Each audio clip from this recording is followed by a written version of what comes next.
For everyone currently online, can you hear me and can everyone see the title slide? Can you give me a thumbs up if everything's working on your side?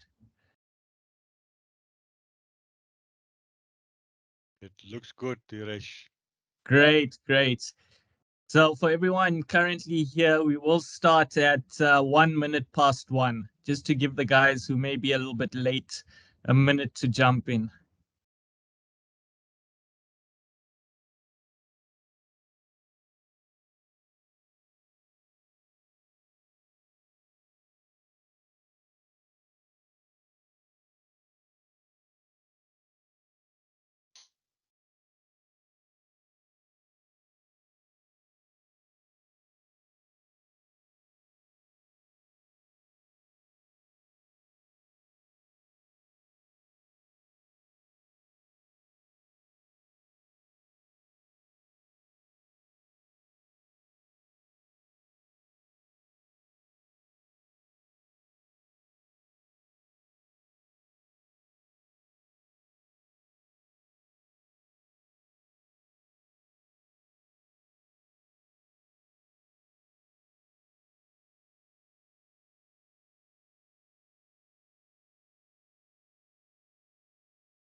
Okay, yeah, I see it's 1 minute past one, so I think we're good to get started.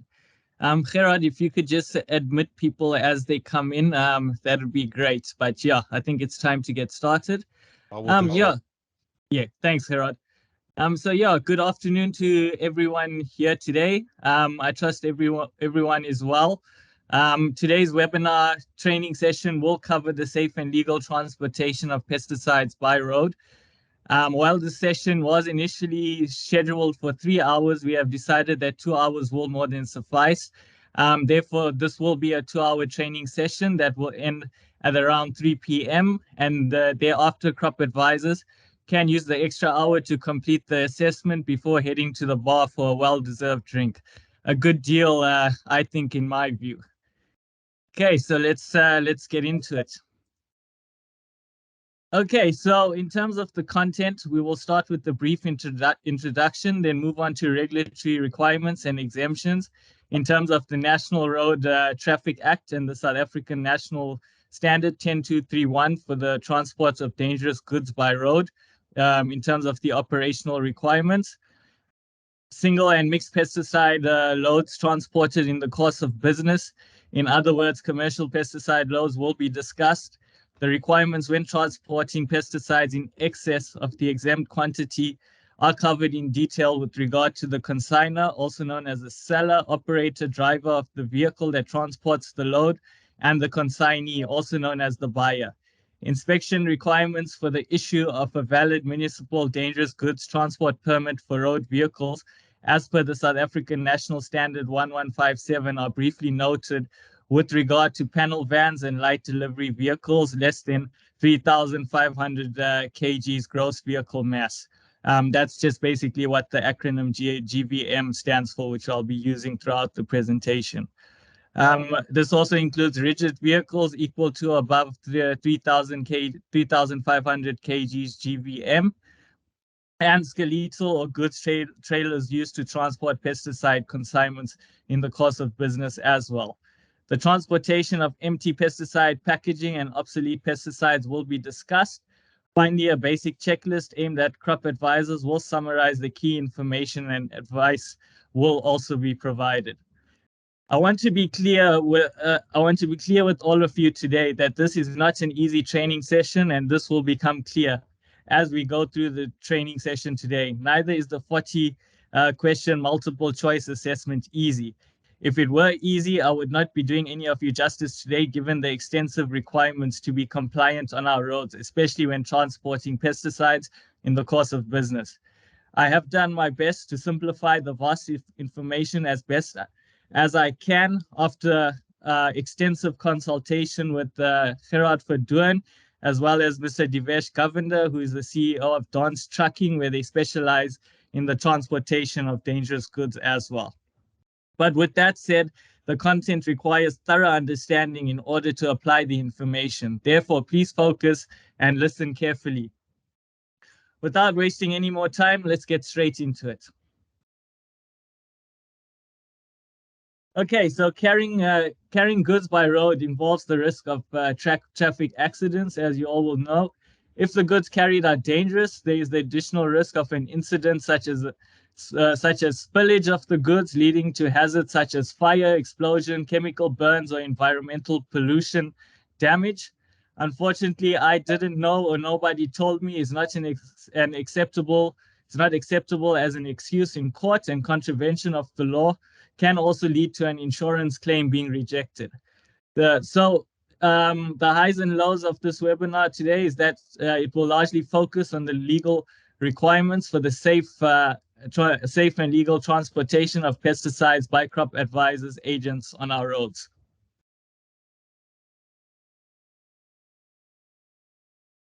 Okay, so SANS 10231 for the road and rail transport of dangerous goods is referred to in the National Road Traffic Act of 1996, Act number 93 of 1996, under Section 273A of Regulations and Notices number R225 of 23 November 2005 of the Act. These regulations require that drivers of vehicles that transport dangerous goods are licensed, trained, and certified to drive dangerous goods vehicles, and such vehicles are licensed as dangerous goods vehicles, but it provides for certain exemptions. Exemptions from the requirements of SANS 10231 shall apply to the transport of dangerous goods when the goods, in the case of pesticides, are transported by a bona fide farmer or a direct employee of the farmer and are intended for use in farming operations, provided that the goods are not used for resale, neither in their original form or in combination with any other substance. The journey does not exceed 250 kilometers, of which no more than 50 kilometers shall be on a main arterial road designated with an N number. And what this simply means is your N3, N2, N1. The quantity of classified dangerous goods in liquid form does not exceed 1,000 liters. The quantity of classified dangerous goods in solid form does not exceed 1,000 kgs, and the quantity of classified dangerous goods transported in a combined load containing goods in both liquid and solid form in kilograms and liters does not exceed 1,000 units, where 1 unit is equivalent to 1 kg or 1,000 liters. Okay, moving on. Now, what this means is that a farmer or his or her employee transporting up to 1,000 liters or 1,000 kilograms or a maximum combination of 1,000 liters and kilograms, not exceeding 1,000 units of pesticides on his or her own vehicle is not subjected to the Act, its regulations, or SANS 10231. It is very important for crop advisors, agents, as well as PCOs. I see a lot of you are here as well, whom of which deliver pesticides to the farm gate or in the course of business, to understand that this exemption does not apply to them. Crop advisors, agents must determine whether the pesticide loads may be exempted in terms of Section 7.1 or 7.2 of SANS 10231. These sections will be covered in detail, but before I get into that, let me first touch on Table C1 of SANS 10231. This is a very important table that has to be consulted when transporting pesticides in the course of business. Otherwise, there is no way that one will be able to determine whether a load is exempt or not. This table lists all dangerous goods according to the UN number, shipping name, hazard class, packing group, subsidiary risk class. That basically means a second hazard class, exempt quantities, factor, and special provisions. Now, it is of vital importance to identify the pesticide or pesticides to be transported according to the UN numbers. This is the first step in determining whether a commercial load is exempt or not. But before we get stuck into that, what happens when a product has no UN number, as can be seen in the example below here? Then what this means is that goods are not regulated, period. In such a case, the safety data sheet will usually state not regulated, as can be seen here, or not applicable in the case of a product such as EcoRat or similar references. If this is indeed the case, then one can proceed to ship the goods as normal goods and not dangerous goods without any further legal liability. However, when it comes to the pesticide products that crop advisors, PCOs generally transport, the products will have a UN number, and therefore the whole picture changes. The goods have then obviously been identified by the UN number and subsequently listed in SANS 10228 2012 in South Africa by the South African Bureau of Standards in order for the government to enforce the South African regulations locally. In this instance, and as mentioned earlier, Section 7.1 and 7.2 of SANS 10231, which will deal with single and mixed commercial loads respectively, become important in determining whether a commercial load may be exempt or not. Let's start with single loads. In the context of pesticides, single pesticide loads are defined as pesticide loads with one UN number. Now, remember what I said regarding information needed to calculate whether a single commercial pesticide load may be exempt or not.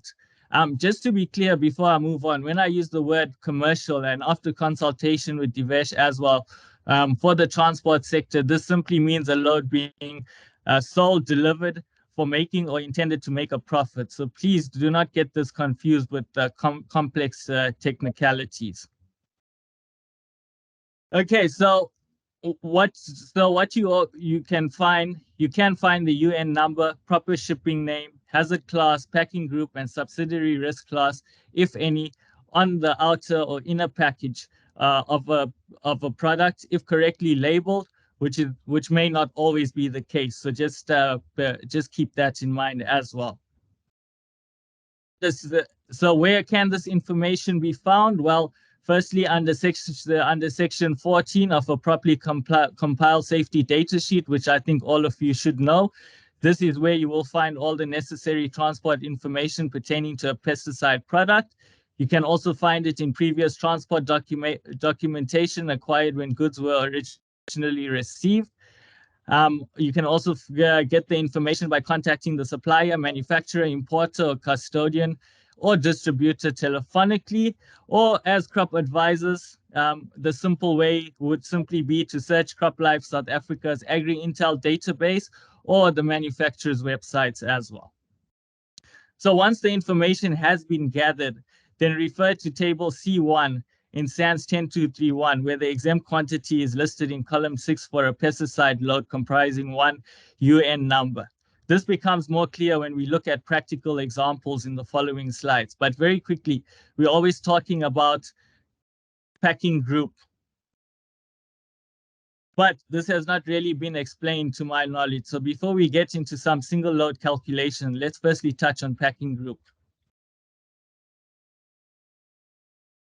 Okay, so the packing group symbol indicates the degree of danger of the primary property of a specific substance. In a nutshell, a pesticide product falling into packing group 1 indicates extreme danger, whereas packing group 2 indicates moderate danger, and finally packing group 3 indicates minor danger, thereby providing information on what packing group the product was tested to. To reiterate, this information you simply look up, gather as explained on the previous slide. Now let's get stuck into some single load calculations. Okay, so an agrochemical agent wants to determine if a single load of 1,000 kgs of mancozeb that he or she wants to transport from his or her depot to the farm gate is exempt. Now below, I show all of you how the information in table C1 of SANS 10231 is organized. All of you will see how the information I have conveyed in the previous slides come together. You clearly see the UN number, shipping name, hazard class 9, of which is miscellaneous, packing group, of which indicates minor danger, as explained on the previous slide.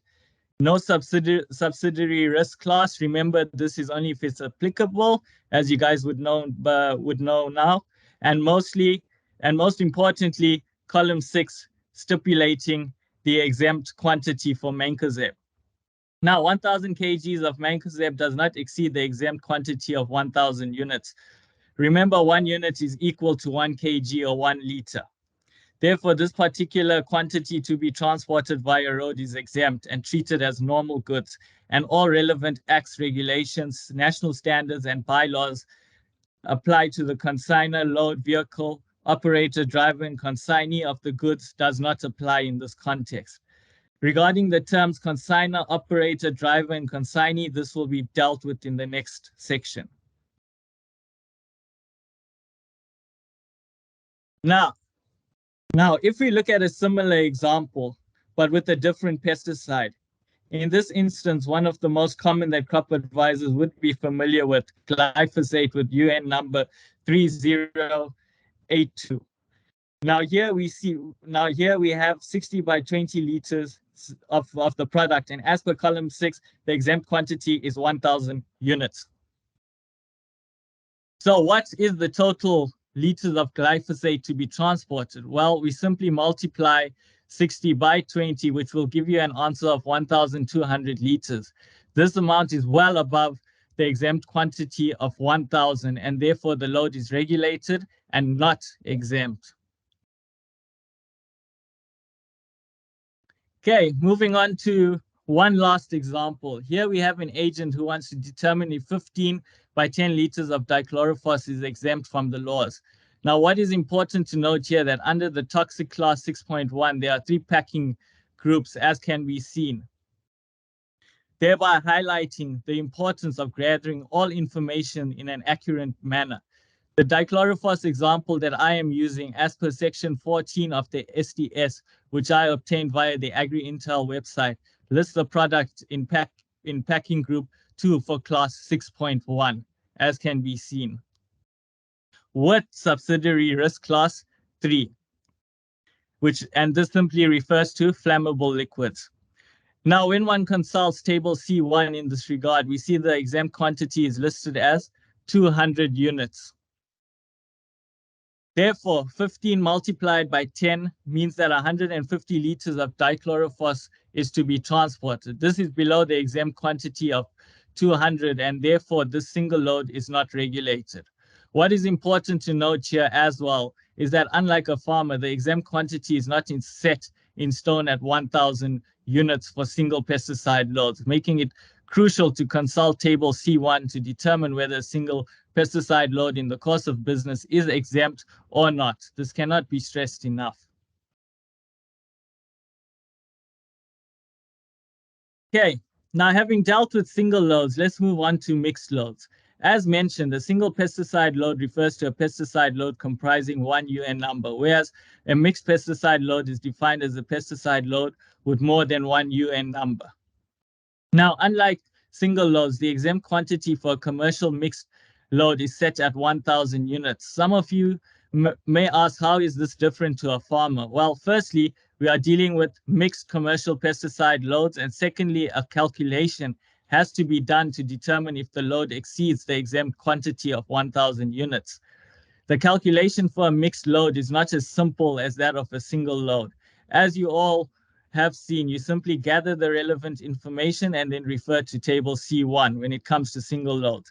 However, for a mixed load, column 7 of table C1, which refers to factor denoted as F, is now required to do the math. The following calculation, A equals Q times F, where A is the result, Q is the quantity as loaded, and F is the factor of column 7 of table C1.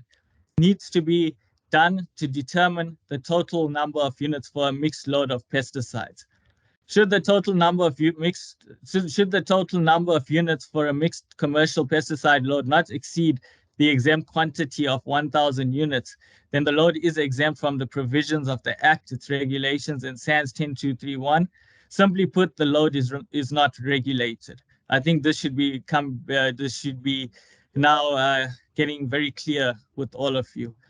In this regard, it should be noted that the total volume or mass of the pesticides seldom corresponds with the total number of units given the volume or mass given the calculation required. All of this will be a lot clearer in the practical example on the next slide. It is important to state that it is often the case that more than one UN number is identified in a pesticide consignment that one wishes to load onto a vehicle for delivery. Therefore, most of you that transport pesticides in the course of business will, in most instances, be dealing with mixed loads. Okay, so now it's where it gets very interesting, so I need all of you to really listen up.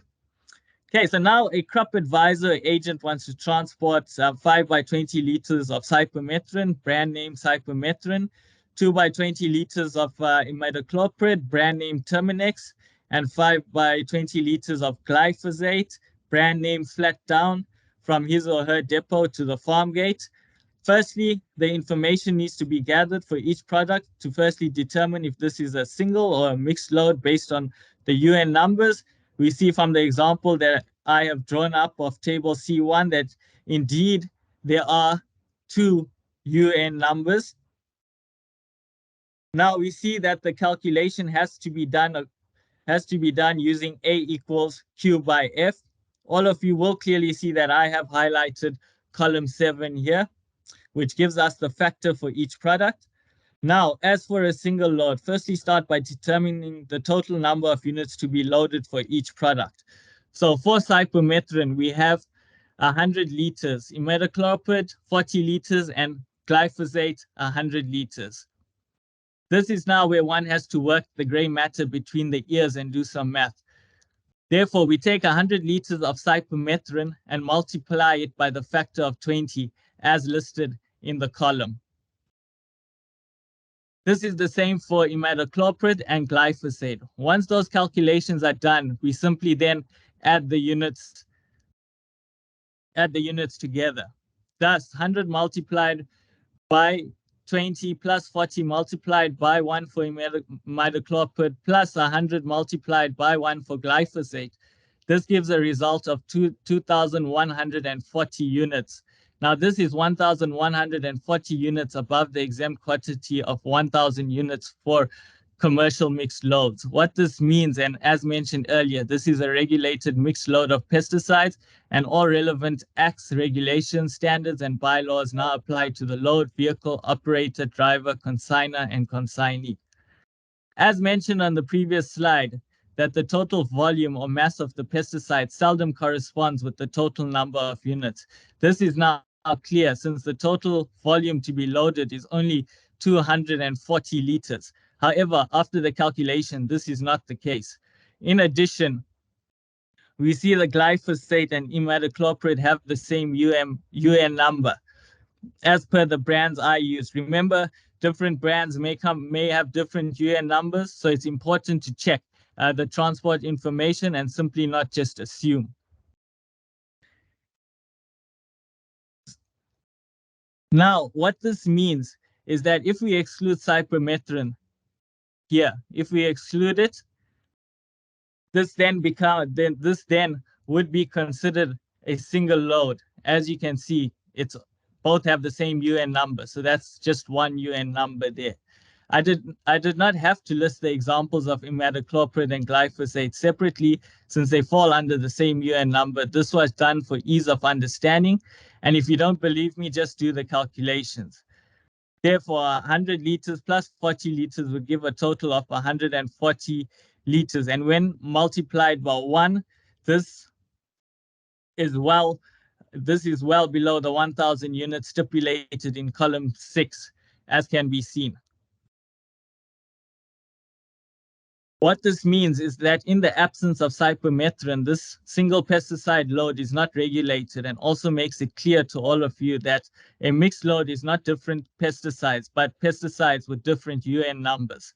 Whether 2 or more UN numbers, the load is deemed mixed, where the calculation as explained must be done. It should also be noted that while these practical examples illustrate sections of table C1 of SANS 10206, this is an extensive table. The lesson here is whether crop advisors, PCOs, or anyone else transporting pesticides in the course of business needs to consult table C1 in terms of a single load, and this is the same for mixed load, albeit with some math, in order to determine whether the quantity to be transported is exempt or not. Do not get caught napping here. This is extremely important, and if any of you need more explanations around this, please feel free to contact me going forward. Okay, so now that you have determined that the pesticide load, whether single or mixed, to be transported to the farm gate or end user is in excess of the exempt quantity, what are the implications? Firstly, we have to understand what is meant by the term consignor, consignee, and operator with regard to their respective duties and responsibilities.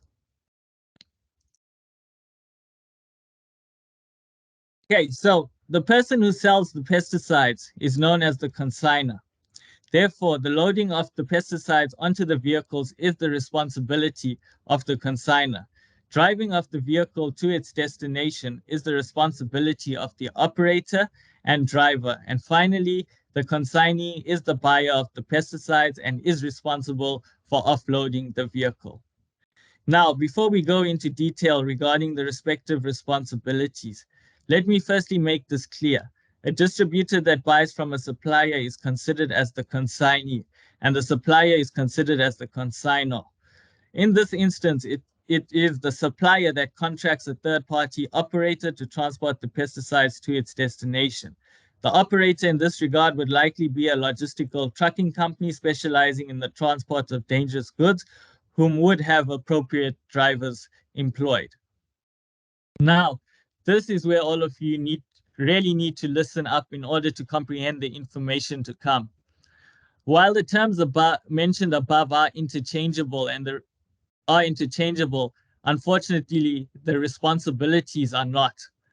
Therefore, a crop advisor agent or PCO who buys from a distributor to take back to his or her depot, often referred to as agent depots, for storage or to bulk stock to sell to end users, then the crop advisor or PCO is the consignee, and the distributor who sells the pesticides is then the consignor.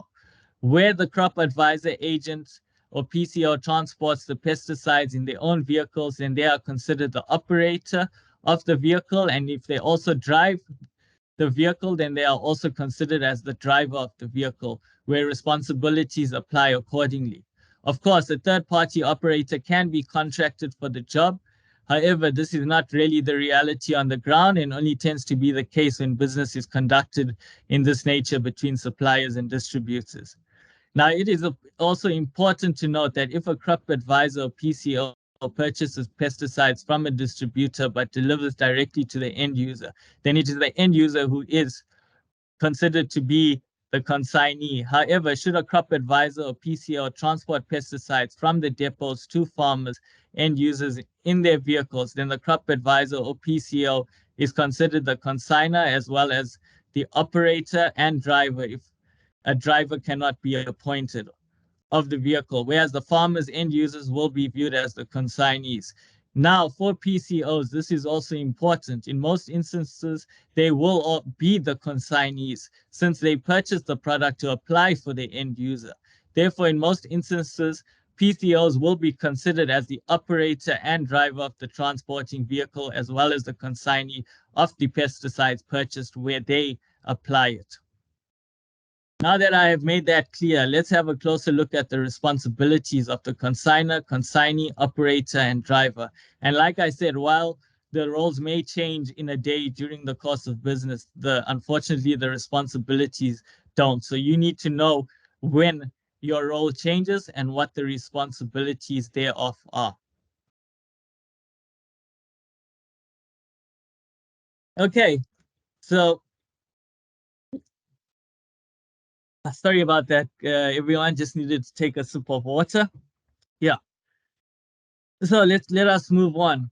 Firstly, a qualified person is someone who is trained to perform a specific task and nominated by the operator, the consignee, or the consignor or the consignee. This is usually the case at supplier and distributor level and may not always be the case at the level of crop advisors or PCOs. In such a scenario, the crop advisor or PCO will have to take on the responsibilities should they not be in a position to employ, train, and nominate capable individuals. Unloading consignors or via their nominated qualified persons must check that. And this is important, the word check, meaning they need to supervise the operation, not be physically involved in it per se. So what needs to be checked? Well, firstly, that the pesticides are correctly classified, packaged, and labeled, meaning in the commercial packaging with the commercial label as approved by the Office of Act 36. Simply put, the products must not be decanted into packaging not approved. So yeah, please guard against such practices. Otherwise, crop advisors need not worry too much here. The vehicle is suitable, clean, and fit to load pesticides, and that the load is safe to receive the goods. Consignors have a constitutional obligation to ensure that the vehicle to be loaded is fit for purpose, and if not, the consignor qualified person must refuse to load the vehicle. Unfortunately, given what I have seen in the industry to date, this does not seem to be the case. People seem to forget their constitutional obligations in this regard. But just to state it, it is your constitutional obligation. When you see something wrong with the vehicle that's about to transport your goods, put your foot down there and then. Why? Because it's simply not worth taking the risk. Where substances belonging to different hazard classes are being loaded onto the vehicle, ensure that they are compatible and loaded in accordance with the load compatibility chart, table G1 of SANS 10231. I think it is becoming clear to all of you how important SANS 10231 is in simplifying the process. Moving on, the correct quantity must be loaded in accordance with legal mass and dimension limits, and the pesticides are undamaged and properly secured so as to minimize the risk of spillage should there be an incident on the road. Placarding must reflect the correct and relevant information in relation to the pesticides being transported. The driver must be in possession of the correct transport emergency cards, better known as TREC cards, or alternatively, drivers must have safety data sheets in the absence of trick cards. And the driver must also be in possession of the dangerous goods declaration to reflect delivery to a specific consignee. These are what the consigners or their nominated qualified persons need to ensure before a load leaves their premises. Now, in the event of an incident on the public road, it is essential that the driver and emergency services are able to take appropriate action. For this reason, the following documents must accompany the load: dangerous goods declarations describing and quantifying the pesticides being transported, and transport emergency cards, as mentioned, your trick cards or safety data sheets instructing the driver what to do. Although the dangerous goods declaration may be incorporated into a consignment note, delivery note, or waybill, it must bear the heading Dangerous Goods Declaration. Please refer to Annexure B of SANS 10231 for verification of this and all other required information. As you will all see, trick cards have a red border bleeding off the left and right edges. And please note that photocopies are not acceptable. In order to ensure that the information is reasonably up to date, such cards are valid for no more than 3 years, and the expiry date can be found at the bottom right-hand corner. Apart from correctly identifying the goods, it must include prescribed declarations signed by the consignor that the consignment is correctly described, packaged, and classified, where the driver acknowledges that the vehicle is appropriately placarded and that he or she has all the necessary documentation.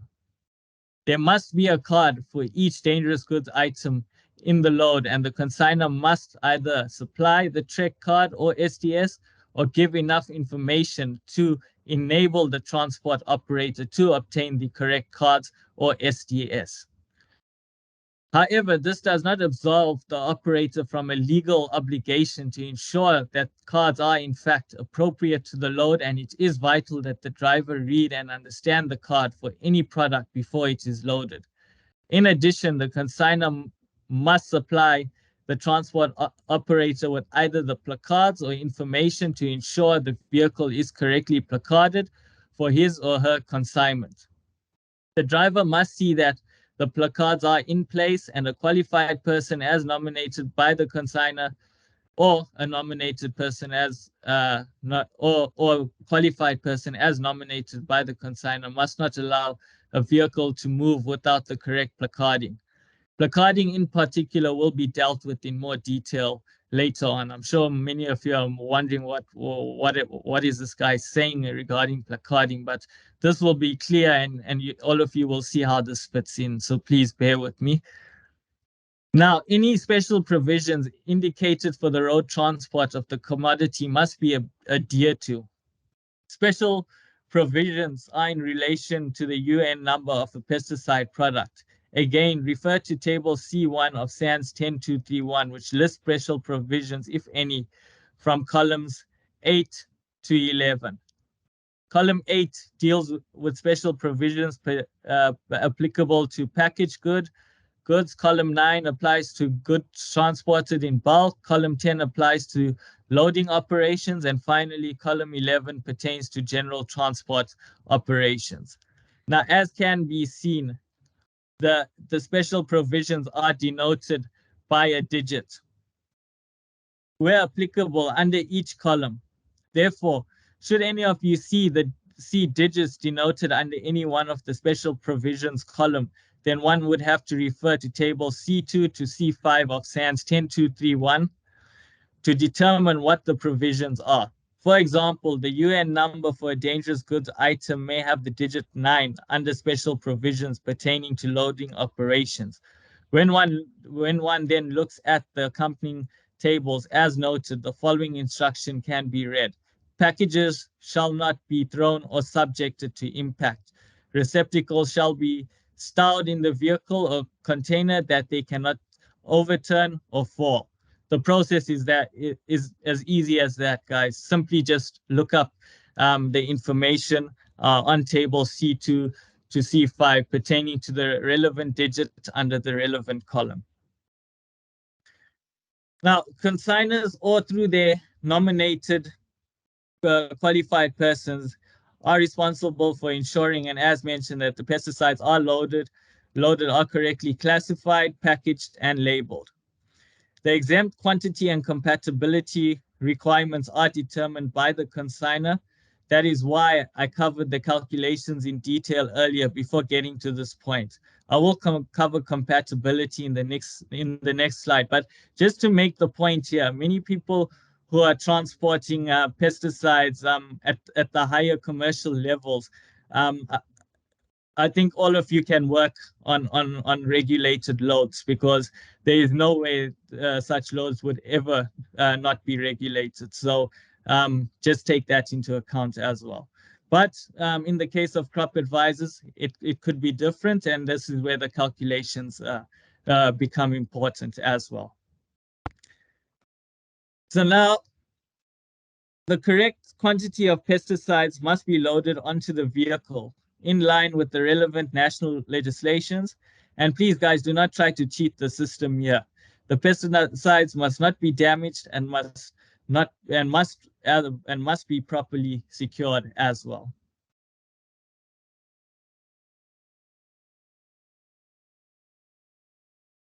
Okay, so here we look at load compatibility in slightly more detail before moving on. Load compatibility and segregation are based on the hazard class and subsidiary risk diamonds displayed on packages and containers, or as mentioned earlier, can be found under section 14 of the STS.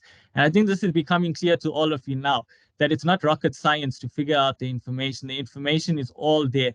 What you then need to do is determine whether it is a single or mixed load in the course of business, and whether the quantity is exempt or not, as per the methods already covered. Now, both the hazard class and subsidiary risks must be considered on an equal basis in the segregation of pesticides.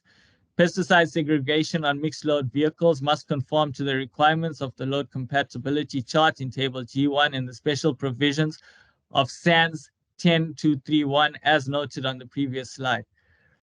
Furthermore, cognizance must be taken of the reactivity of individual substances with each other, even if allowed in accordance with the load compatibility chart.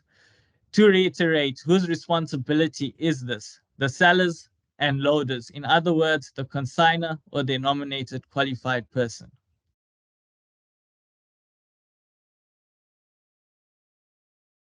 Okay, staying with load compatibility. Apologies again, everyone. Just needed to take another sip of water. Yes, let me get back to it. So staying with load compatibility, unless otherwise specified, goods of different hazard classes must be segregated by an airspace of at least 100 millimeters, as can be seen, or approved by an approved segregation device. Crop advisors or PCOs can also put cardboard in between the pesticide drums, or if the smaller pack sizes are in boxes, that should be adequate in my view. Now, what is important is that pesticides belonging to class 6.1, of which is toxic, and if in a flammable liquid, may also be subsidiary risk class 3, as we saw with cypermethrin earlier in this presentation. Firstly, nitromethane must not be transported in the same load as such pesticides. Secondly, pesticides shall not be transported with foodstuffs, fertilizers, and stock feeds. This is because such pesticides release fumes, and inorganic fertilizers, foodstuffs, and stock feeds can absorb pesticide fumes, which can lead to crop damage in the case of inorganic fertilizers if herbicides are being transported, whereas foodstuffs and stock feeds, which absorb the fumes, will make you and your livestock unwell, if not critically ill. Don't take chances in this regard. Further, it is advised that any other form of flammable combustible liquids are not included in the same load with such pesticides. In other words, no fuel is to be carried, since this presents a fire risk. In my opinion, I can hardly imagine a crop advisor agent needing to transport a consignment of pesticides further than what his or her vehicle can run on a full tank.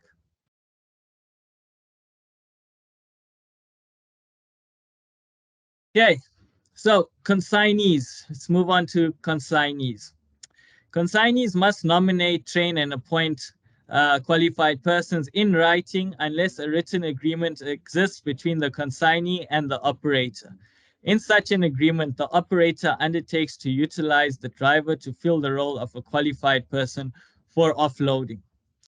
In other words, the consignee must provide the qualified person to carry out the offloading procedures unless otherwise agreed upon in writing between the consignee and operator.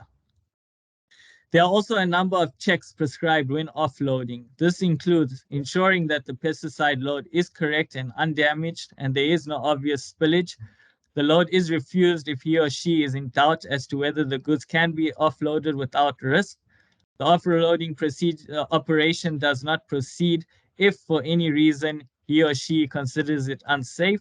In other words, the consignee must be ready to receive the load by ensuring all offloading equipment is working, there is sufficient space for the offloading procedure to continue, and so forth. Now, it is important for all of you to understand that when part of a packaged pesticide consignment has been offloaded, any remaining pesticides must be rearranged if necessary to maintain proper stowage and security of the load. The consignee or qualified person or the driver of the vehicle, depending on the agreement between the consignee and operator, must ensure that the remaining documentation and placarding reflect the changed load. Crop advisors and PCOs must make sure that they have the correct placards for loads where mixed loads are partially offloaded at one consignee and the goods remaining on the vehicle have one UN number, effectively making it a single load and is to be delivered to a different consignee address. Furthermore, after offloading, no residues must remain on the vehicle, meaning that the vehicle is free from contamination. Where this cannot be confirmed, the placards must remain until such time that the vehicle can be confirmed to be clean. Generally speaking, the vehicle should not have any residues unless a container leaked because of poor practices, so I don't think cleaning is necessary if the containers are all sound. Where a container leaks, the vehicle would have to be spray rinsed at a place with a hazardous waste tank like one of the hazmat service providers such as A Thermal that are approved by CropLife South Africa. Let's move on to the responsibilities pertaining to operators and drivers. This is where it gets very interesting, and it may also surprise all of you as to how much in terms of documentation is required. So, firstly, in order to be used to transport commercial pesticide loads in the course of business, operators own the vehicles where consignments have been calculated to be in excess of the exempt quantity with regard to the type of load. In other words, single or mixed vehicles must comply with numerous safety specifications, which are listed in SANS 1518, which pertains to design, construction, testing, approval and maintenance of road vehicles and portable tanks, as well as SANS 1157, which pertains to inspection requirements of road vehicles for the issue of municipal dangerous goods transport permits. When licensing a vehicle, a transporter must register with the Vehicle Licensing Authority as a dangerous goods operator and ensure that the vehicle used to transport dangerous goods displays a valid D category operator card issued with the license disc, of which has to be renewed annually. Now, the G on its own, and as can be seen up here, simply indicates goods, whereas the addition of the D indicates dangerous goods. This requirement also extends to trailers and semi-trailers and even applies to light goods vehicles carrying pesticide consignments in the course of business that is in excess of the exempt quantity. All vehicles are required to undergo an annual roadworthy test, which must be carried out no more than 60 days prior to license application or renewal. So the highs and lows here, everyone. Ensure your operator card has GD, not just G. As mentioned, simply applies to goods, whereas GD applies to dangerous goods.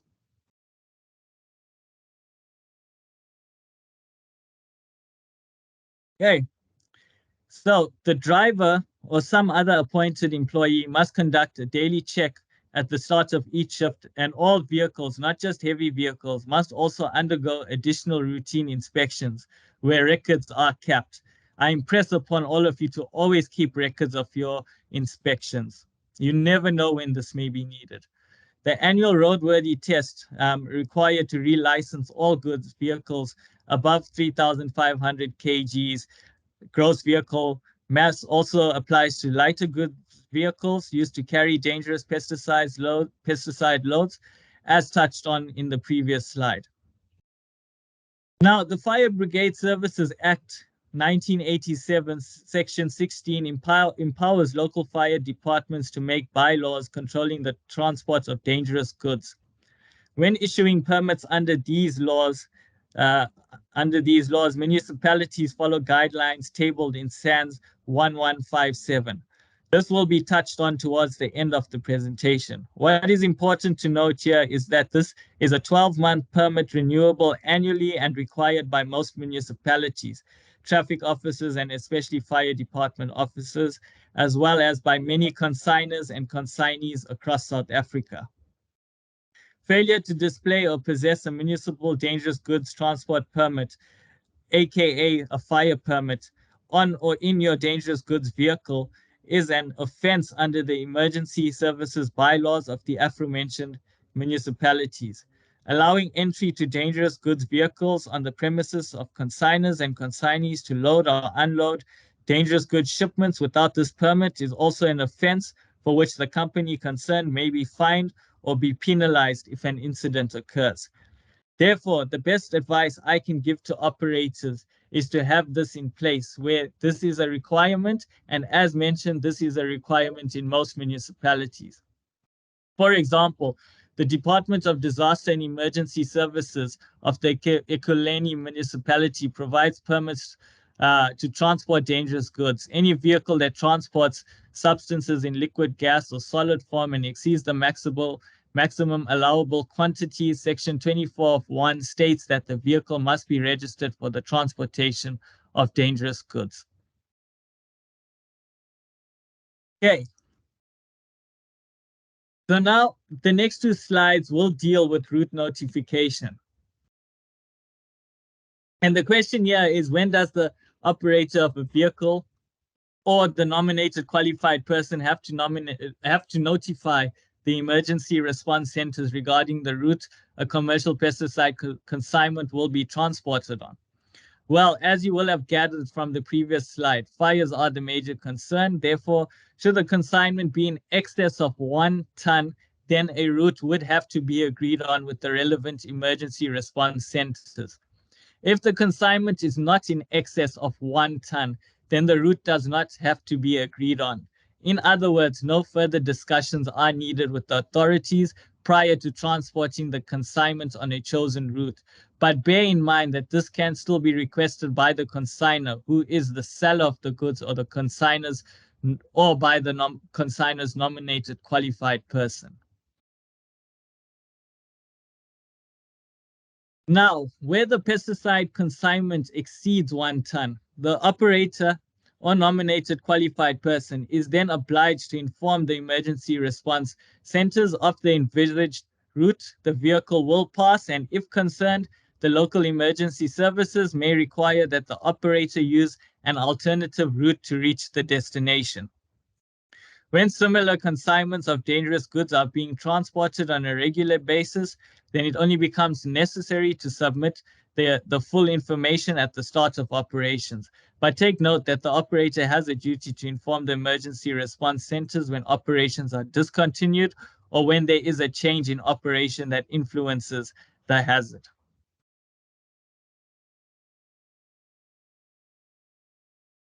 So, operators must ensure that drivers receive annual training by an approved dangerous goods training body. This applies to both light and heavy vehicle drivers, and training must be relevant to the type of vehicle and dangerous goods the driver is assigned.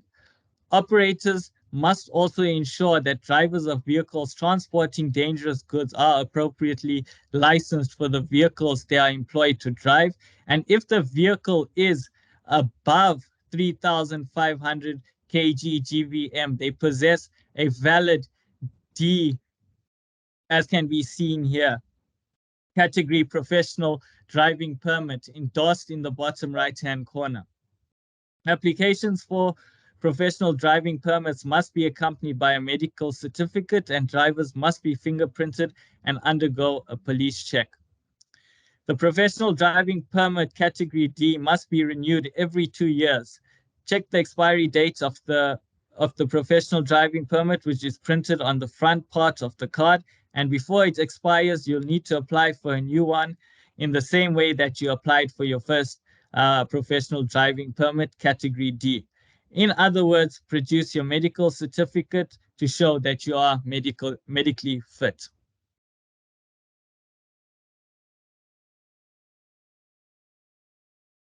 To qualify for a category D professional driving permit, the applicant must produce a certificate issued by an approved training body within the previous 6 months, be at least 25 years of age, and have no record of any conviction of any crime involving violence in the past 5 years. Operators must ensure that drivers are provided with whatever safety equipment and personal protective equipment, PPE, that is required as detailed on the Trek cards or SDS. And the driver must be trained to use such equipment in the event of an unfortunate incident. The driver must also be able to easily interpret and implement instructions as detailed on the Trek card or SDS. It is vital that drivers are able to understand them. Drivers should be made aware of the danger associated with the load before the start of the journey by means of the information on the Trek card. The driver is also charged with certain duties, such as ensuring that the vehicle has a valid operator card, is roadworthy, and that the vehicle is appropriately placarded, and the necessary appropriate documentation are on board in the designated space before taking any trip with the consignment of pesticides. Simply put, the driver, before getting into the vehicle and driving it, needs to ensure that everything is above board in terms of the regulations and the law. Now, so that, as I mentioned above, designated space. Now, so that the driver and emergency service personnel are able to quickly locate documentation relevant to the pesticides being carried, and more importantly, not be able to pick up and use the wrong information, Trek cards or SDSs and dangerous goods declarations that comprise the load must be placed in the cabin, as can be seen here, in what is termed the designated space. This is specified as an orange document holder, as can be seen, marked documents in black, permanently fixed in place and positioned near the center of the cab, clearly visible and easily reachable from either door or through a broken window. Only documents relevant to the load being carried must be stored in the designated space. And as mentioned just now, this includes your Trek cards, or if in the absence of Trek cards, your safety data sheets, as well as your dangerous goods declarations. As goods are loaded and offloaded, documents no longer applicable must be removed from the container. This is also very important.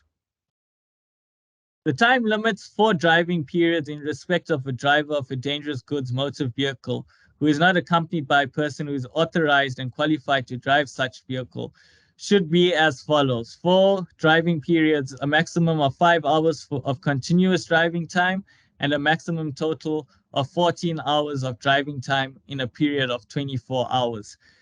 Please, guys, I think for me, the important thing there is if you're tired and you're carrying a dangerous load that's in excess of the exempt quantities, don't take a chance and drive. Rather wait till you're fresh and all your senses are kicking in properly before taking on such a task. Like I said, silly mistakes can bring a world of trouble.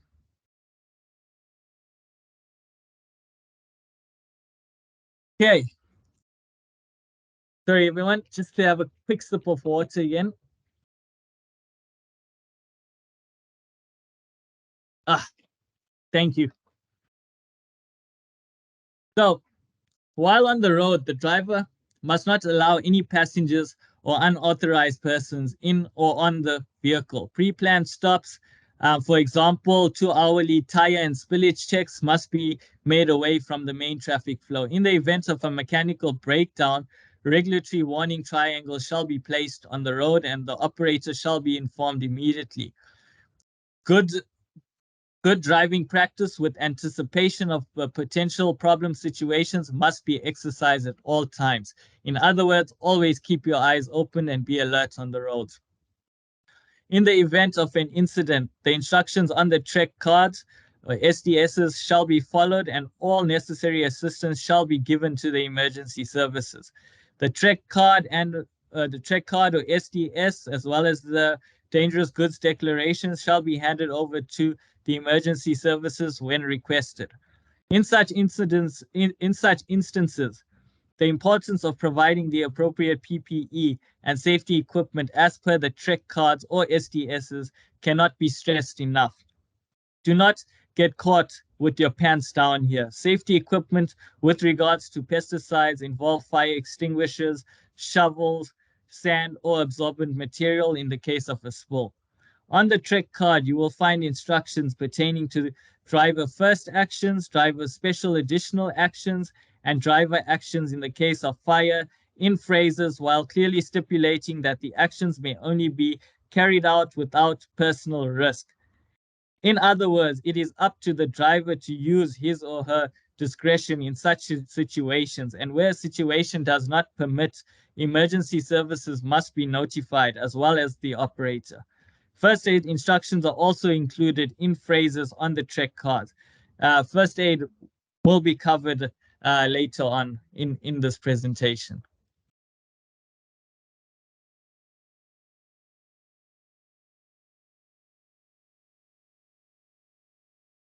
Okay, so now we move on, and you've been hearing this word quite a bit throughout the presentation. So now all of you will see how this comes together.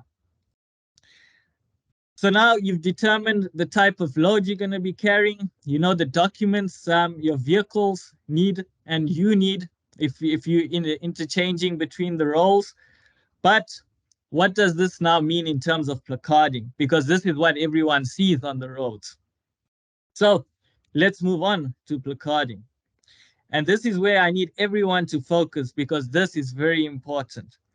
Vehicles carrying pesticides in excess of the exempt quantity must be placarded, as can be seen, in order for first responders to immediately identify the dangers associated with the pesticide consignment so that appropriate information can be sourced to deal with an incident involving spillage or fire.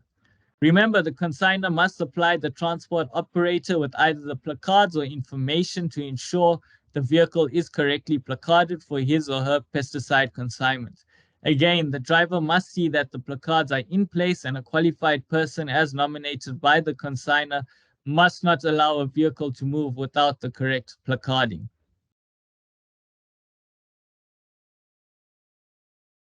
The dangerous goods placards or panels must be affixed to each pesticide containment area of a rigid vehicle equal to or above 3,500 kg GVM, light delivery vehicle less than 3,500 kg GVM, as well as semi-trailers or trailers.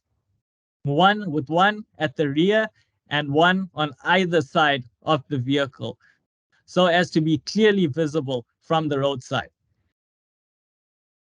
As can be seen here, one placard on the one side of the vehicle, another placard on the other side of the vehicle, and one on the rear. Vehicles with the Vehicles with the GVM less than 3,500 kgs may be fitted with reduced size placards where space does not allow the fitting of the regular size placard, as can be seen here. A danger warning diamond must be fitted to the front of a vehicle or a truck tractor so as to be clearly visible from the front, as can be seen here. Vehicles with the GVM less than 3,500 kgs and as mentioned may be fitted with a reduced size danger warning diamond where space does not allow the fitment of a regular size danger warning diamond. The color of the diamond must be orange, and it's quite fitting that it's depicted in this way as well. The full placard, as can be seen here now, including the 10mm black border, here we see it, must be clearly visible from the roadside, whether directly fixed on the vehicle or supported by means of a permanently fixed frame. The placard must be clean, legible, and not be defaced or obscured at all times. Now, before we get on to mixed load, let's firstly have a closer look at placarding pertaining to single loads in excess of the exempt quantity. So this is the example here. The rear and side placards must have the appropriate warning diamond, as can be seen here. Subsidiary risk diamonds when applicable. So obviously this product has some subsidiary risk diamonds, as we can see them positioned there. The correct UN number, as we see it here, and 24-hour telephone numbers, as we see them here. The operator telephonic advice number zone here must contain one or two telephone numbers, one of which must be a landline preceded by the area code. This number must be available on a 24-hour basis and must be the number of the operator at the premises from which the business is conducted. It must be possible to obtain details about the cargo and the route of the vehicle at this number. The specialist telephonic advice number zone, as can be seen here, must contain one or two telephone numbers, one of which must be a landline preceded by the area code. The number must be available on a 24-hour basis and must be the number of a party that can supply specialist advice on the hazards associated with the cargo.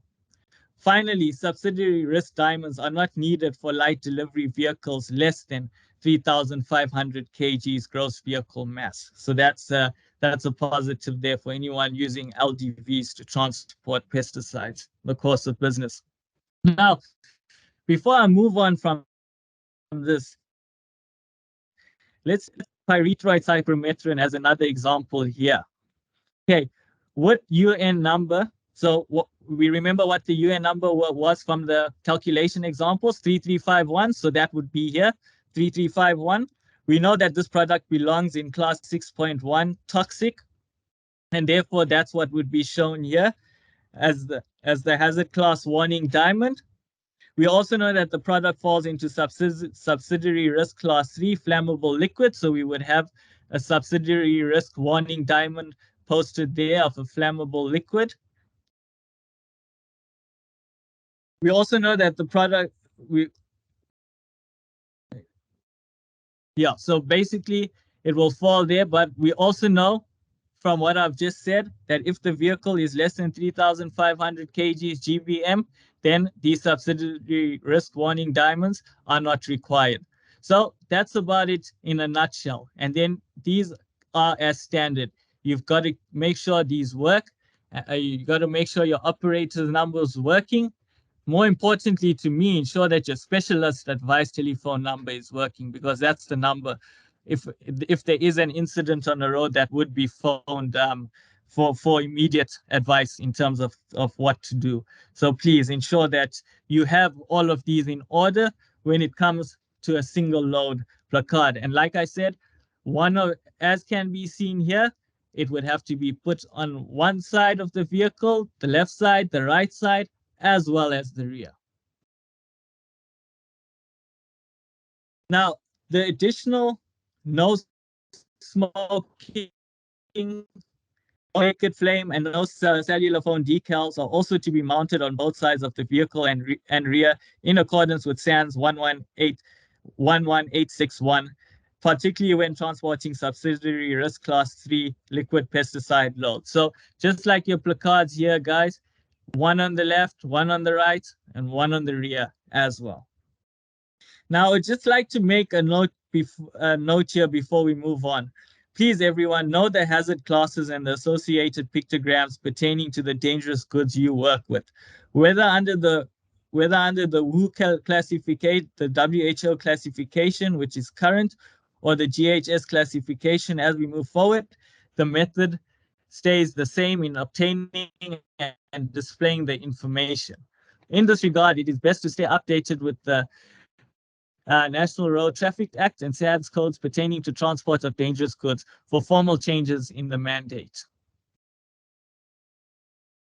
Now that we have covered single loads, and as mentioned earlier, in most instances, crop advisors and PCOs will be transporting pesticide loads with 2 or more UN numbers, and therefore the rules with regard to placarding now change. Vehicles that carry goods of more than one hazard class, as can be seen here. And this is where I want each of you to really focus.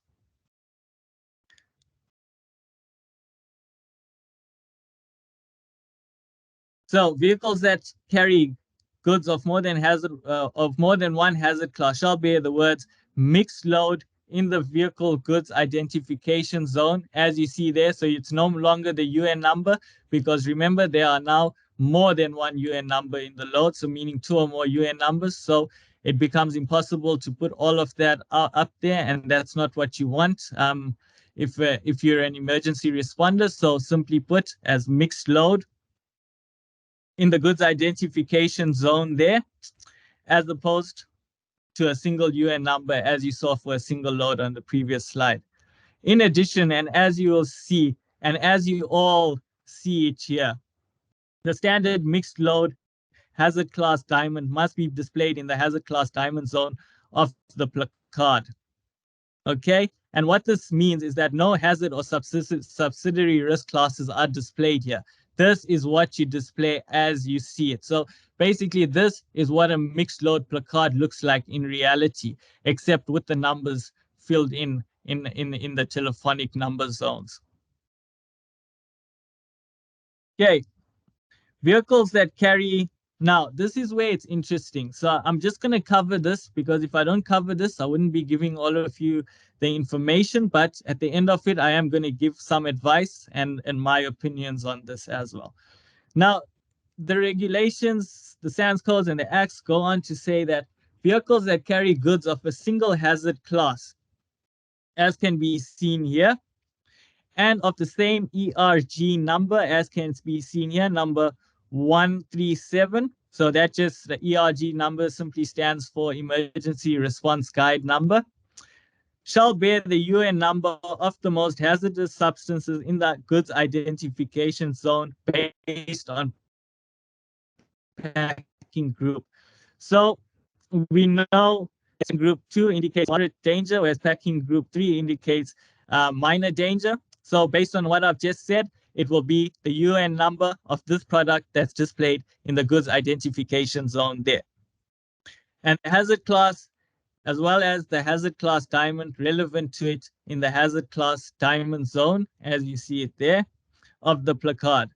As can be seen, mixed loads of this type shall be placarded as for a single load. Now, let's get more tricky here. So vehicles that carry goods of a single hazard class, as we see here again, but of different ERG numbers, as you can see, 140, 141, shall bear the word mixed loads in the goods identification zone, as you see it there, and the relevant hazard class diamond in the hazard class diamond zone of the placard, as you see it there. Now, like I said at the start, guys, this can be very confusing. And in the absence of the emergency response guidebook here, which you would have to purchase, my recommendation is to stick to this example, to the first example I covered here. When transporting pesticide loads with more than one UN number in excess of the exempt quantity. This, as I mentioned, has been common practice on the ground since mixed pesticide consignments will, in most instances, involve different hazard classes. So it is easy as that, everyone. My advice is to stick to these mixed load placards here. It's just much in my opinion, and I really do not know how a traffic official would get this right on the roads. But as I mentioned, this is what is common practice on the ground. So this is basically what if you were stopped, what somebody would expect to see with regard to a mixed load of pesticides. So stick to this. It's as easy as that. While I touched on these, that was just for your knowledge or for the guys who want to be extra conscious about things. But the end of the day, my advice to you is to take this information on board that I explained here at the start. Okay, so with that being said, let us move on. Okay, so while this is repetition, it is important to drum this message across. Remember, mixed loads are not a combination of dangerous goods and normal goods. Mixed loads are loads with more than one UN number and in a load that exceeds 1,000 units when calculated according to the mixed load formula of A equals Q by F. Many drivers and operators make use of mixed load placards incorrectly due to a lack of knowledge, or in some cases to avoid delays and to save on the cost of buying accurate single load placards when needed. Now, this is important. Drivers must remove or reverse all three placards and the orange danger warning diamond on the front of the vehicle when the following occur. The load is reduced to a quantity less than the specified exempt quantity for single loads, meaning that it's less than the quantity specified on table C1 of SANS 10231, where you determine whether the load would be exempt or not. And in this case, and what I've said, this is below that, meaning that the load is no longer regulated. It is no longer considered as a dangerous load. Secondly, part of a mixed load is offloaded and the remaining load does not exceed 1,000 factor. Remember, the exempt quantity for a mixed load of pesticide is set at 1,000 units. So when part of the load is offloaded, where the remaining load does not exceed that exempt quantity of 1,000 units, then it is also, if it doesn't exceed that quantity of 1,000 units, then the load is not regulated. Okay, meaning it is not considered as a dangerous load. And finally, when the vehicle is completely offloaded and is free of any residue or spillage. This is important, and as mentioned, for the load to be considered a regulated load where all the rules apply, it must exceed the exempt quantities as explained earlier. Otherwise, the load will not be considered a dangerous load, and the rules, regulations of the relevant acts and national standards then do not apply. So please keep that in mind, everyone.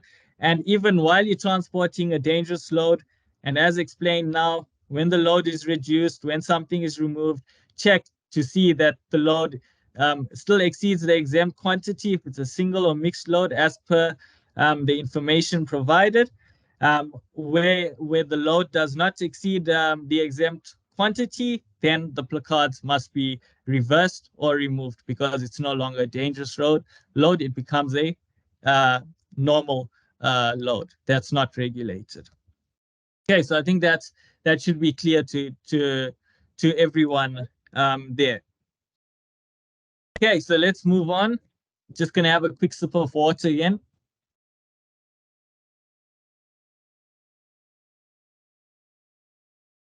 Okay, so drivers must make sure that they have the correct placards for loads where mixed loads are partially offloaded at one consignee and the goods remaining on the vehicle have one UN number, which effectively makes it a single load and must be delivered to a different consignee address. So basically what I explained to all of you in the previous slide, with that said, please, everyone, do not use mixed load placards as the easy way out.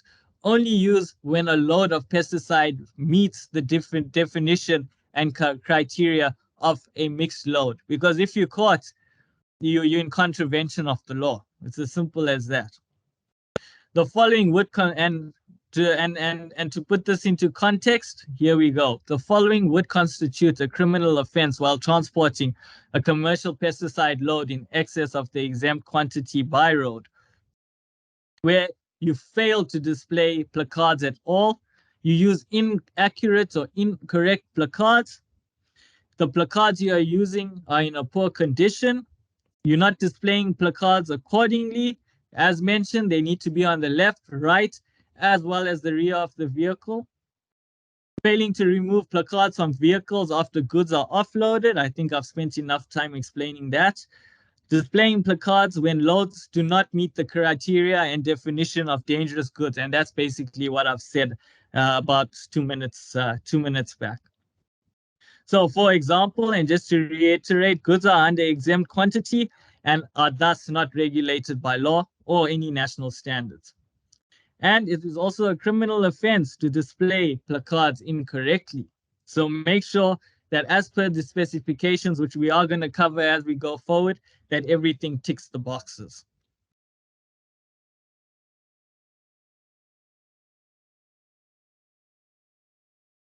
Okay. Now, in the event of becoming aware of an incident, the incident report procedure must be followed. The operator must also arrange for the necessary repair or for a replacement vehicle. Any replacement vehicle or driver must also comply with the necessary requirements as outlined. Any transfer of pesticides as a result of offloading or an incident en route must be treated as an incident requiring the emergency services to be notified, and a qualified person as nominated by the operator must supervise the transfer.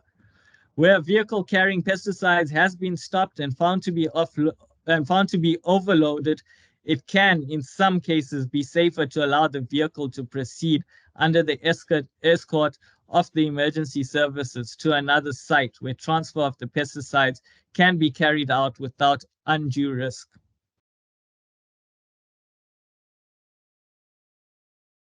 Operators must ensure that insurance based on the hazard and risk of the pesticides transported covers civil liability, recovery, and rehabilitation costs. The rehabilitation of an area after a pollution incident may well be the most costly part of the whole exercise. A major spill would often involve the removal of very considerable quantities of soil for treatment at a waste disposal site and replacement of good quality soil. It is because of these potential costs that rapid action is necessary in the event of a spill. The owner of the load is responsible for the rehabilitation of a site after a fire or spillage, unless otherwise specified in the transportation contract. This will be the carrier. The key takeaway from what I've just said here, have a thorough understanding of any such contracts put in place, particularly in terms of responsibility. And remember, any agreements lapse where negligence is found to be at play. Why? Because insurance will not pay out. So whoever is responsible must appreciate the potential problem and make suitable contingency plans to cater for such eventualities, like having a disaster management plan in place. I'm not sure how many of you have that in place or how many of you have even heard of that, but have something like that in place. Guys, this is becoming important as we go forward. If he or she does not have adequate resources, he or she will need to negotiate with the competent body, preferably prior to any incident occurring. He or she should also be equipped to rush supplies of absorbent or neutralizing agent to any spillage to assist the local fire brigade in diminishing the extent of damage and easing the task of rehabilitation.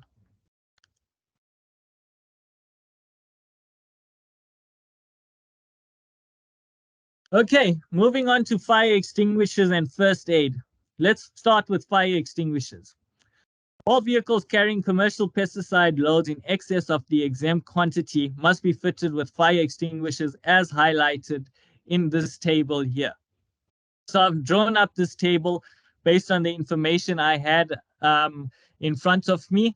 So in terms of vehicle type and the minimum requirements in terms of a fire extinguisher. So with regard to tractors, this would require one by 9 kg fire extinguisher minimum as a minimum externally mounted on the vehicle. Freight carriers would require as a minimum 2 by 9 kg fire extinguishers, again also externally mounted.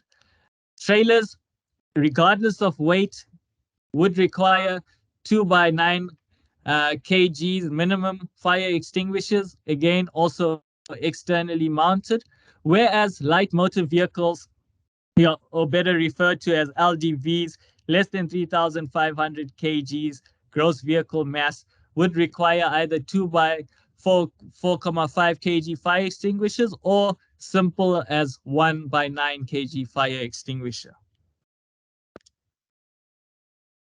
In addition, fire extinguishers must be of the dry powder type, as can be seen here with this sort of a label. This generally indicates the dry powder type, dry chemical powder, DCP, as it's better known as.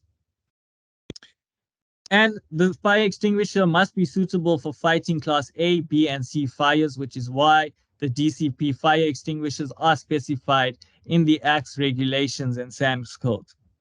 The fire extinguishers must, as I mentioned, also be mounted in an easy accessible quick release bracket, as can be seen here on this vehicle that's being used to transport dangerous goods. The fire extinguisher must also be fully charged and display a legible test stamp. Dry powder fire extinguishers must be serviced every 6 months as per SANS 1475 of 1. The intervals are from the date of installation of the fire extinguisher, but not later than 1 year after the date of manufacture marked on the body. Maximum maintenance and overhaul will be required after every 5 years. For those here who may have undergone firefighting training for the workplace like me, the one thing that springs to mind when thinking about fire extinguishers would be the simple acronym PASS, as we see it here. To help you use the fire extinguisher effectively. Loosely broken down, this tells someone to pull, aim, squeeze, and sweep, which are the fundamentals when using such equipment during a fire incident. One does not have much time to think when something goes wrong, so make sure the basic training here is in place. And up till today, I still remember this acronym, and I still remember how to use fire extinguishers and how to distinguish between fire extinguishers, understanding service labels per se. Simply put, a one-day course, and I knew everything I needed to know about fire extinguishers. So guys, it's as simple as that to put the basic training in place. So in the event that something goes wrong, you will not be found wanting. Okay, it's always good to be covered than uncovered.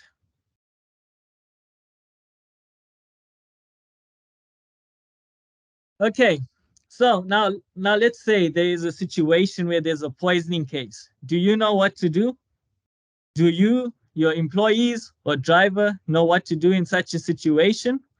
Please remember that the first aid kit is not for treating a poisoned person, because only a person certified by the Health Professions Council of South Africa, better known as the HPCSA, may treat a human patient.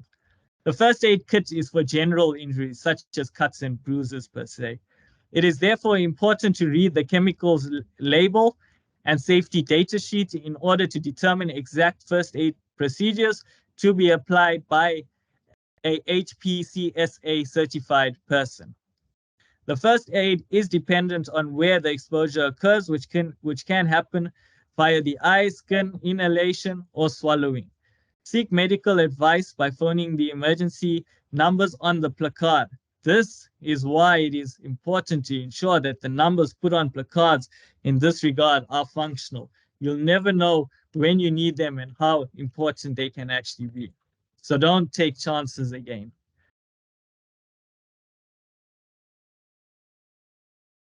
Okay. So, as noted, SANS 1157 2013 covers the inspection requirements of road vehicles used to transport pesticides in quantities in excess of the exempt quantities. As mentioned earlier, the obligation for municipal dangerous goods transport permits is a requirement of municipal emergency services and by the relevant national legislation. The inspection of vehicles used to transport dangerous goods is carried out by the local authorities and the permit is issued. As mentioned previously, the permits are valid for 12 months. The inspection checklist detailed in the standard is to be used for all dangerous goods permit inspections and is applicable to all vehicles as detailed. For compliance, the inspection requirements together with the legal references and guidelines are given in Table 1 of SANS 1157. Now, as touched on earlier, once this permit is obtained from just one municipality, this usually allows the vehicle concerned to operate in other municipal areas across South Africa under the same permit. In other words, permits issued by one municipality are 99% recognized and accepted by others.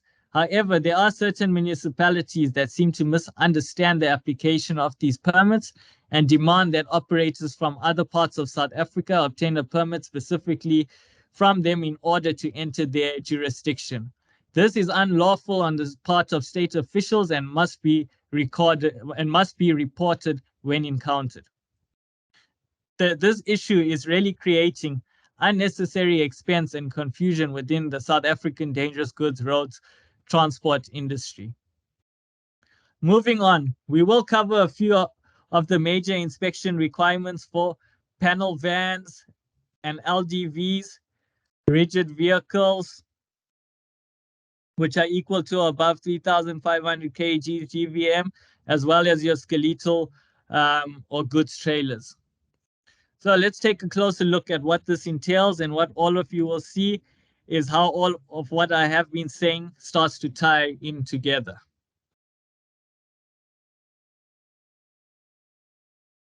Okay, so for panel vans and LDVs less than 3,500 kg GVMs used to transport dangerous goods, the driver shall be separated by means of a shield that would protect the driver from any product, liquid or vapor that could be generated by the product that is transported in such vehicles. The cab will need to be separated from the cargo containment area by an effective bulkhead. A factory-fitted rear windscreen may be used in the rear bulkhead of an LDV cab, but must not be of the sliding type. Take note of that. Remember what I said for vehicles less than 3,500 kg GVM, a 1x9 kg or a 2x4,5 kg DCP fire extinguisher must be mounted externally with an up-to-date service label, pressure gauge on green, the cylinder, hose, and seal are in good condition and intact. And finally, the bracket used for the fire extinguisher is quick release and easily accessible as per SANS 1518. You would all know that there needs to be an orange warning diamond on the front of the vehicle when transporting pesticide consignment in excess of the exempt quantity, but not when there is no consignment and the vehicle is clean, or when the load is not in excess of the exempt quantity. However, with that said, a suitable bracket should be in place to secure the orange warning diamond. What is important here, and as mentioned, reduced size placards are allowed for vehicles less than 3,500 kg GVM, hence the 100 by 100 millimeter minimum size requirement. As will now be clear, no one can transport dangerous goods without a valid operator card displayed, where the disc needs to be marked GD, where D indicates dangerous goods. Do not forget that the dangerous goods document holder, which needs to be of an orange color and marked with the word documents in black, and shall be permanently fixed in a clearly visible space near the center of the cabin so as to be easily accessible from either door or through a broken front window.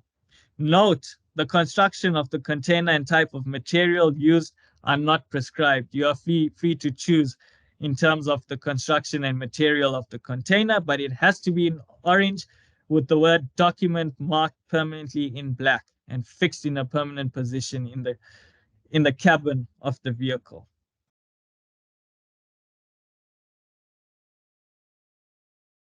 Okay, so where applicable, there should be sufficient and adequate ventilation in the loading area, where packages shall preferably be loaded in open or ventilated vehicles or containers. Note that the requirements for body sides are only applicable when transporting gas cylinders or unsecured goods. Pesticides shall be secured such that they do not fall off the vehicle in the event of a vehicle collision or overturning. Evidence of load securement equipment must be presented on vehicle at the time of inspection. In technical terms, the vehicle must, in the case of a 1-ton LDV, have a canopy, or in the case of the larger ones, have drop sides to secure the load. Ideally, for a larger vehicle, the load should be tied down with polypropylene mesh net or tarpaulin if the vehicle does not have high drop sides. I think common sense for all of you should prevail here. Again, as will now be clear to all of you, pesticide loads being transported in excess of the exempt quantity require vehicles to have correct placards displayed on both sides of the vehicle as well as the rear. During this inspection, and given that the vehicle would not have a consignment for delivery and is clean, suitable brackets to secure placarding will have to be in place. What is also worth noting here is the reduced size placards that are allowed to be used on such vehicles with the specification of 350 by 200 millimeters, which includes the 5 millimeter black border, as I covered earlier, to be clearly visible from the roadside as well. In this regard, let us not forget about the no smoking, no open flame, and no cellular phone decals that need to be 150 by 150 millimeters in size and mounted on both sides and the rear of the vehicle, as with the dangerous goods placards. Now, while the inspection checklist says mounted in this regard, in my conversations with Divesh, good quality vinyl depicting these symbolic signs may also be stuck on, as long as it remains fixed and all other specifications, particularly size, are adhered to.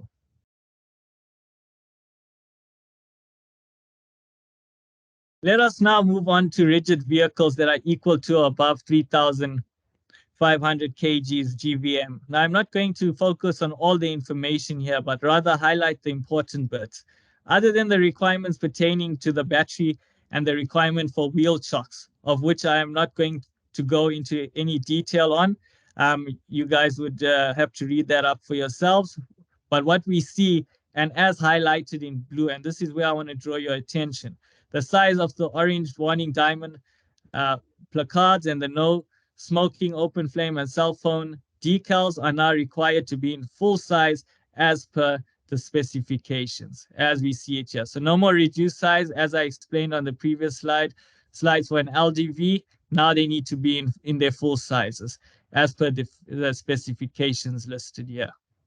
And in table 1 of SANS 1157.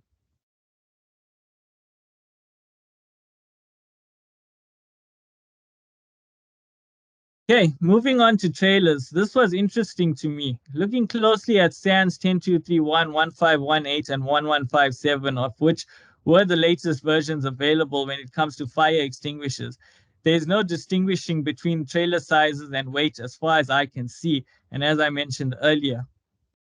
So where crop advisors or PCOs transport pesticide consignments in excess of the exempt quantity using trailers, there is a requirement that the trailer or trailers each be fitted with the 2x9 kg DCP fire extinguishers with one on either side of the vehicle. In other words, each trailer needs to have 2x9 kg DCP fire extinguishers regardless of the gross volume mass. Now, also what was interesting to me is that trailers must also have a valid dangerous goods operator card displayed with the disc marked as GD, as is the case with the vehicle itself. With regard to body sides and load securement, this is no different to what was explained under LDVs and panel vans. Now, what caught my eye was that placards have to be the same size as those required for a vehicle equal to or greater than 3,500 kg GVM, as can be seen here. However, the minimum size is permitted on the basis that the full placard, including the 10mm black border of the placard, is clearly visible from the roadside.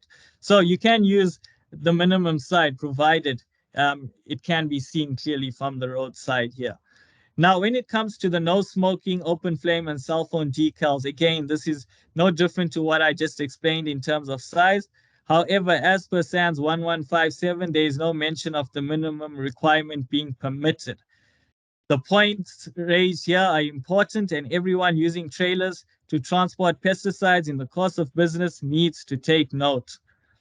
Now, for those of you here who are wondering about other vehicle types, rest assured that all inspection requirements for truck tractors, bulk rigid tank trucks, and tank trailers are covered in SANS 1157 as well. Before moving on, I would not blame anyone sitting behind their screens now wondering what exactly is the difference between getting a dangerous goods operator card and a municipal dangerous goods transport permit. Are the two not the same thing? Well, as you will all would now know, an operator card is required as part of the inspection in order to obtain a permit. And remember that an annual roadworthy test is required 60 days prior to application. But I am with those who may be asking this question because a lot of the inspection requirements are what would be required to obtain a dangerous goods operator card for a vehicle as well. So to me, and simply put, this amounts to nothing more than unnecessary red tape and essentially signals a second making sure verification process, if I can put it like that. But with that said, the law is the law, so respect it. Okay, just gonna have a quick sip again.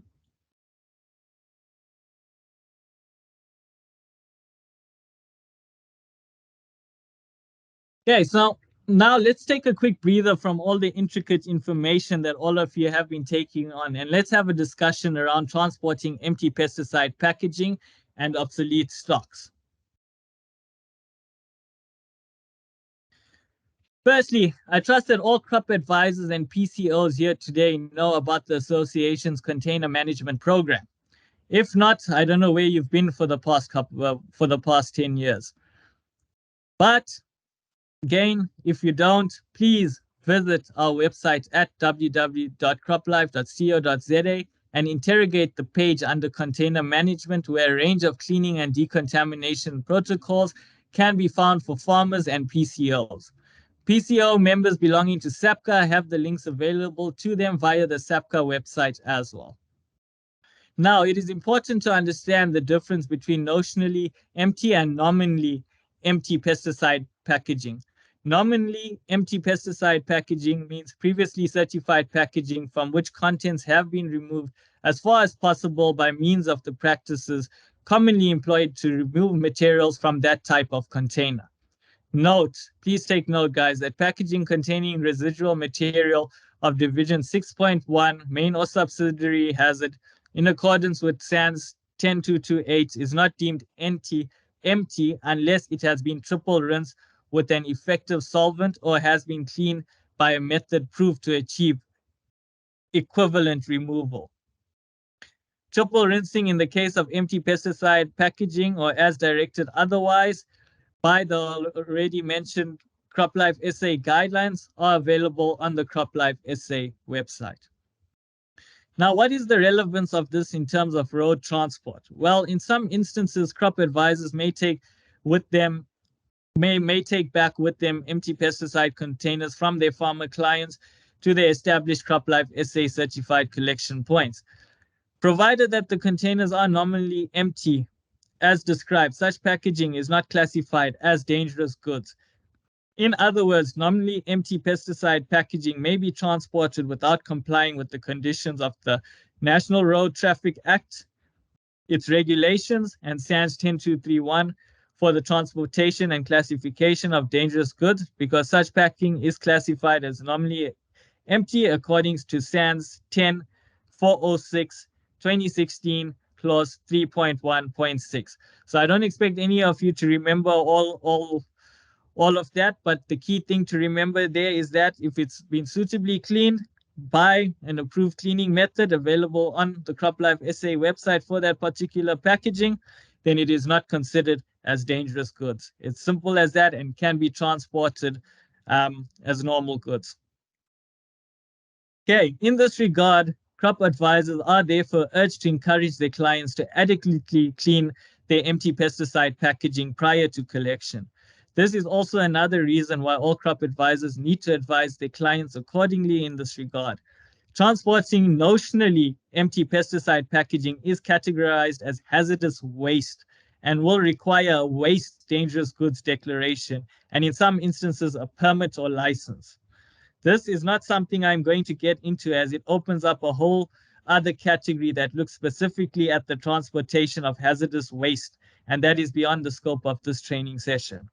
The key message here is to ensure pesticide packaging is nominally empty when transporting. Now, what about PCOs? Well, there is no reason I can see as to why empty pesticide packaging can't be cleaned on site before transporting it back for disposal with one of the CropLife SA certified recyclers dedicated to PCOs only. In the case of half-full packaging, where all the contents have not been used, then the packaging must be treated as full. Finally, we cannot forget about obsolete pesticide stocks at the end user level. The association's advice to crop advisors in this regard would be to ensure that the clients organize such stock as per the CropLife SA guideline pertaining to obsolete pesticides. CropLife SA is now the industry-led producer responsible organization for the pesticide industry, where registration in this regard with DEF has been completed upon promulgation of the government notice. Therefore, it now becomes the association's responsibility to acquire the services of suitably licensed hazardous waste service providers such as Athermal, as mentioned previously, to collect and dispose of obsolete pesticides at the end user level. This is still a work in progress, and all details, once finalized, will be communicated. Where farmers, for example, are willing to dispose of obsolete pesticides on their farms out their own pockets, the contact details for hazardous waste service providers can be found in the guideline. No chances must be taken here. If caught, you will be found wanting. Stay in your lane. Leave this to the professional hazmat service providers.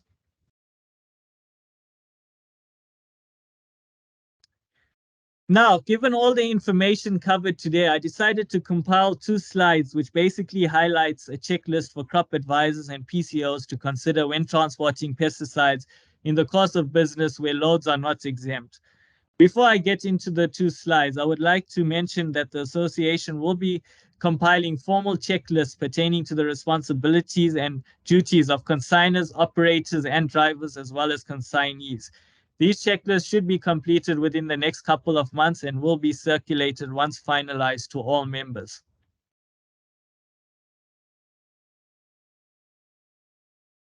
Now, crop advisors and PCOs alike must ensure that vehicles are roadworthy and that the correct operator card where the disc is marked GD is displayed and is valid by date. This is the same for trailers. The driver must have a valid proof of training. The driver also requires a PRDP Category G driver's license for vehicles above 3,500 kg GVM, which also needs to be valid by date. A copy of the driver's medical certificate should be filed and replaced with updated versions. Do not forget the vehicle brackets, as can be seen here. These are generally used for the placards, where these are used for the fire extinguishers.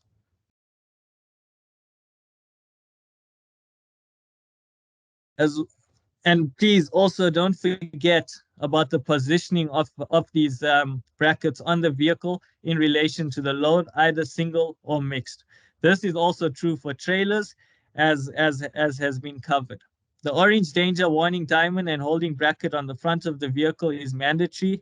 Do not forget the no smoking, no naked flame, and no cellular phone decals, as well as the relevant requirements pertaining to fire extinguishers for trailers and in relation to the type of vehicle as specified in SANS 1518 and SANS 1157, and as covered earlier. Operators must ensure drivers have the correct PPE as per the check as per the check cards or safety data sheets.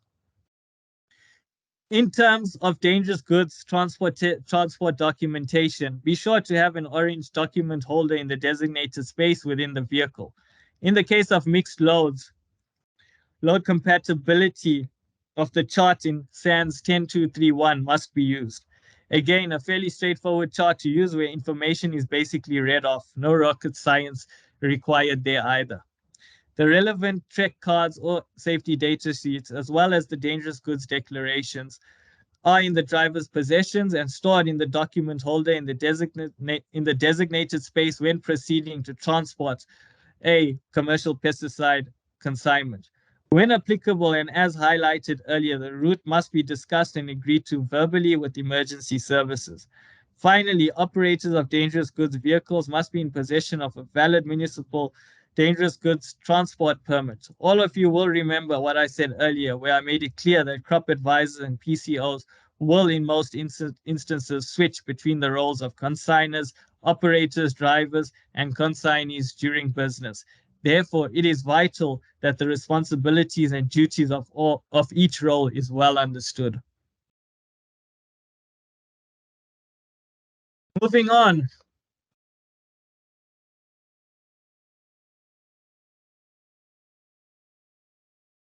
Oh, I think I covered that slide, guys. Yeah, so moving on, guys, to advice. So just some advice to crop advisors from myself. And before I sign off, I'd just like to give all the crop advisors just a few pearls of wisdom, a little bit of advice given what I've seen on the roads after getting this information on board with myself as well. So yeah, let's get stuck into what I can give you guys in terms of advice given what we all now know. So first and foremost, get registered as a dangerous goods operator. It pays more to be compliant than caught on the wrong side of the law here. Trust me, with that said, I am seeing a lot of LDVs transporting dangerous goods in excess of the exempt quantity now being properly placarded on our roads. Do not think you can get away here and do not try to take chances by doing shoddy jobs when it comes to placarding. Also keep in mind that a consignor and consignee are not obliged to load and offload a vehicle respectively where they feel it may be dangerous to do so. This is their constitutional obligation to ensure that safety comes first. If the consignor does not perform his or her duties as prescribed, it makes it extremely difficult for other responsible parties to perform their respective duties correctly and legally. There is currently a huge problem in South Africa with consignors who either willfully or negligently fail to perform the duties prescribed to them by law. Another problem currently experienced is the non-disclosure of dangerous goods by consignors. The reason for non-disclosure appear to be either due to a lack of knowledge, to avoid higher operating or transport costs, or, as most of you would agree, a general lack of respect for the law. Now, operators and drivers are thus warned to refuse loads of dangerous goods that do not meet all the prescribed requirements. Failure to do so often transfers the civil and criminal liabilities to the operator and more specifically the drivers of dangerous goods vehicles. Insurance companies are not keen to pay out expensive claims for damaged vehicles, property, and goods, and they are quick to reject claims of non-compliant loads and vehicles. Operators must ensure that they only collect goods from responsible consignors and should be careful in how they compile service level agreements and contracts with various consignors in this regard. Now, let's say Mr. Jacobs, a crop advisor, has just collected a glyphosate consignment from distributor company A, and this consignment is exempt as indicated by the consignor, which is the distributor company A. Now, on his way to the farmer. He stops at distributor B to collect a cypermethrin consignment, of which is also exempt. However, when both consignments are added to the vehicle, the load becomes mixed, and as per the calculation, the load is now no longer exempt. And we're taking a hypothetical example here, guys, so just stay with me. Now, what does Mr. Jacobs do? Does he proceed and hope he does not get caught? What if he gets caught? What if he gets into an accident, or if there's a spillage incident? I will tell you what Mr. Jacobs should have done. He should have planned better to avoid such a situation. I think this type of scenario puts into perspective how important meticulous planning is when transporting pesticide consignments in the course of business. Plan ahead. Don't just wake up one day and decide to transport a pesticide consignment. Have these things planned beforehand, have all the necessary information on board, and have all the checks and balances in place. This will save you money should there be an unfortunate incident. Trust me. Okay, and then finally, to sort of end off, I would not have been able to put forward the examples, or let alone give this kind of a training session, had I not purchased SANS 10231 and 1157, as well as my extensive consultations with Gerard and Divesh as well. So I therefore encourage all of you who are transporting pesticides in the course of business to obtain copies of SANS 10231, 1518, and 1157 via the SABS website, the SABS website. The importance of these SANS codes have been thoroughly highlighted during this training session, which I think has become very clear to everyone attending the session today. And with that said, everyone, that now brings us to the end of this webinar training session. I do hope everyone enjoyed and learned a lot from the session. And finally, thank you. And before I sign off, I'd just like to mention that the questionnaire is only for CropLife South Africa CPD Continuous Professional Development participants to complete. And this questionnaire is loaded on the CPD system in category 3 of the online modules. Given that I have been speaking for a while and the fact that I need to take a biological break, as some would call it, I am sure I'm not the only one here. I'm not going to answer questions now. All of you will see my contact details displayed on your screen.